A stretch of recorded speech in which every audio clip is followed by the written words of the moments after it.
Welcome back. Now we answer questions we received from you, our viewer. If you have a question, visit our website, QuranSpeaks.com. Dr. Shabir, the question is, does God still do miracles today?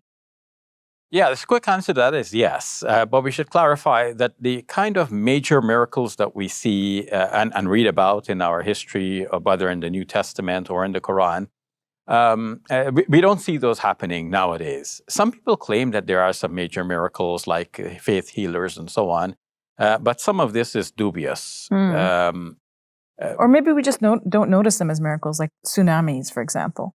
Could that be a miracle?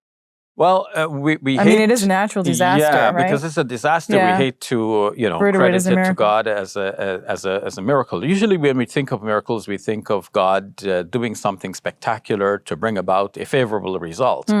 And certainly there is a lot of that God is doing, bringing about favorable results. But they're not the kinds of spectacular miracles that we read about in the Quran or in the New Testament.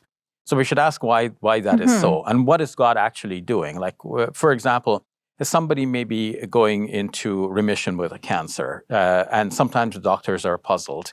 I mean, your uncle was in the hospital with COVID, and he miraculously... Yeah, it was a miracle. Yeah, the doctors wanted them to take off his connections to the machines because they said, he's a vegetable, right? Yeah, and miraculously, on the day of Eid last year, he woke up and surprised everyone. So when the doctors... miracles do happen. Yes, so when the doctors, give up hope and we see a turnaround unexpectedly, one may still want to explain that in scientific terms and say God has nothing to do with this.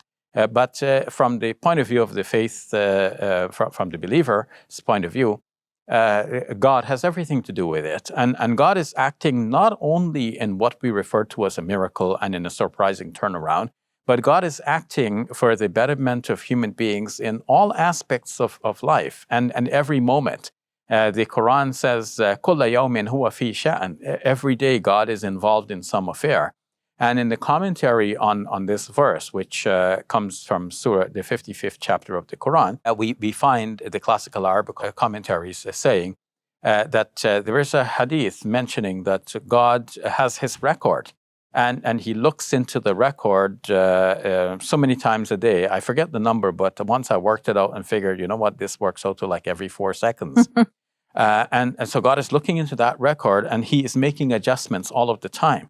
So those adjustments are made in response to our prayers, our du'as, our supplications, and in response to our actions as well, and the choices that we make. God is adjusting that record. So you can think of God having some master plan with some broad parameters, or even with certain options mentioned, and God is confirming some paths that we choose and obliterating the others because they are now meaningless because we didn't choose those.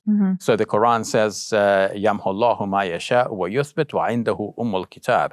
This is the 13th chapter of the Quran, the 39th verse, which means that God is establishing certain things and erasing certain things, and with him is the mother book. And it looks like that's the master record and the master plan that he's always adjusting for our benefit and in caring for us. Thank you for that, Dr. Shabir. You're welcome.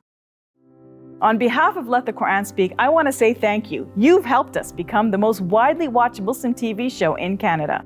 I want to appeal to you to continue to support us. You can visit our website, QuranSpeaks.com. We also accept e-transfers to iGive@QuranSpeaks.com. And we're now on Patreon, so you can make a monthly contribution. May God bless you and your loved ones today and always.